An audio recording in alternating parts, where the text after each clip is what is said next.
ఇది కొరియన్ కనకరాజు కాదు, Korean Katraju, Korean కంకర్ rod.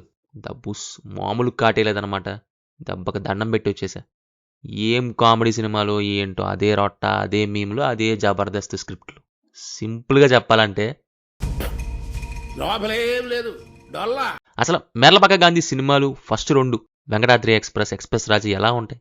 Pure entertainment ఉంటాయి. ఒక రేంజ్లో ఉంటుంది, కామెడీ బ్లాస్ట్ అవుతాయి. ఇదేమో ఎక్కడయ్యా కామెడీ అని వెతుక్కోలేక సచ్చాను, అంతలో సినిమా అయిపోయింది. కామెడీ కాదు, చాలా బోరింగ్గా ఉంది. అస్సలు నచ్చలేదు మూవీ నాకైతే. ట్రైలర్ చూసిన వాళ్ళకి ఐడియా వచ్చేస్తుంది అసలు ఏంటిది అని. ఎస్, బాడీకి రెంట్కి ఇచ్చే టెంప్లెట్.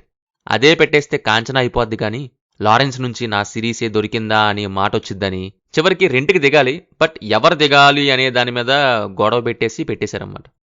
ఈ మధ్య కామెడీ సినిమాలు చూస్తుంటే ఒకంత ఫ్రస్ట్రేషన్ వస్తుంది. అసలు ఒకప్పుడు కామెడీ ఎక్కడ? ఒకప్పుడు ఎంజాయ్ చేసిన ఆ ఫన్ ఎక్కడా అని. బికాజ్ ఈ మధ్య మనుషులు రాయట్లేదు కామెడీ, చాట్ జీపీటీలు రాస్తున్నట్టుగా ఉంటున్నాయి. కామెడీ పేరుతో విచిత్రంగా తీస్తున్నారు ఈ మధ్య. చాట్ జీపీటీకి మరి ఇలా చెప్తారేమో మరి వాళ్ళు. ఒక రన్ టైం చెప్పేసినట్టున్నారు మేకర్స్, ఈ సినిమాల టైప్లో ఉండాలని చెప్పేసినట్టున్నారు ఆ చాట్ జీపీటీకి. మరీ ఎగ్జాక్ట్గా కొట్టేయకు అని చెప్పి ఎలాగో సత్యాన్ని పెడతాం, ఎక్స్ప్రెషన్స్ ఎలాగో ఆయన కుమ్మేస్తారు. సో చాట్ జీపీటీ సత్యం పెడుతున్నాం కాబట్టి నువ్వేం రాసినా నవ్వుతారు, కామెడీ గీమిడి ఏదో తెలియక ఏదో ఒకటి రాసి తగలడు అన్నట్టుంటుంది. అదేం చేసింది ఆ చాట్ జీపీటీ? ముందు బాగానే రాసింది, కొరియాలో ఓపెన్ చేసి ఇక్కడికి ఎప్పుడైతే తీసుకొచ్చిందో గంట సేపు చిరాకు తెప్పించింది. నెక్స్ట్ ఇంటర్వెల్ బోర్డు ఇచ్చి కొసేపు ఇదే ఇలా ఉందంటే సెకండ్ హాఫ్ ఊహిస్తేనే భయమేస్తుందనే ఇంప్రెషన్ ఇచ్చింది. ఇక ఆ సెకండ్ హాఫ్ ఏమో డైరెక్ట్గా అస్సాంకే కొట్టేసింది. అయితే చాట్ జీపీటీ చేసిన విషయాల్లో ఒకటి అన్నిటికంటే దారుణమైంది ఏంటంటే, వాళ్ళ దగ్గర 3 కోట్లు ఉంటే 2,95,00,000 అడిగారంట. అవి యూజ్ చేసి మిగతా 5 లక్షలతో ఎవరినో ఇద్దరిని తీసుకొస్తారంట. వాళ్ళని కొరియనుడి పెచ్చ కొట్టుడు కొడతాడంట.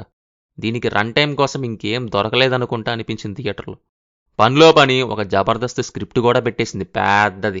టార్చర్ అంటే ఏంటో చూపించింది పెద్దగా. ఇన్ని రాడ్స్ మధ్య ఒక సర్ప్రైజింగ్ థింగ్ ఏంటంటే లేటెస్ట్ ట్విట్టర్ మీమ్.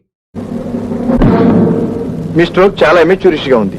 అలా ఎలా మాస్టారు అనిపించింది నాకైతే. ఐ మీన్ అది ఇవ్వటం అంటే, అది ఇంత త్వరగా షూట్ చేయటం అంటే, ట్రెండ్ అవుతున్న మేము ఎంత ఫాస్ట్గా ఫస్ట్ టైం చూస్తున్నాను.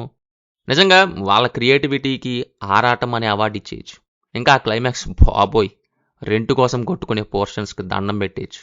ఏదో చిన్నపిల్లలు ఒక చేత్తో సూపర్ మ్యాన్ బొమ్మని, ఇంకో చేత్తో బ్యాట్మ్యాన్ బొమ్మని పట్టుకొని డిషుమ్ డిషుమ్ అని కొట్టుకున్నట్టు ఏంటండి అసలు అయ్యి. ఏడుపు వచ్చింది థియేటర్లో, ఏంటి కర్మ అని. మళ్ళీ సీక్వెల్ అన్నట్టు ఏదో ఒకటి ఇచ్చారు. బాబోయ్, రాబోయే కామెడీ సినిమాలు తలుచుకుంటే భయం వేస్తుంది. ఆ స్టేజ్కి తెచ్చేశారు కామెడీ జోనర్ని.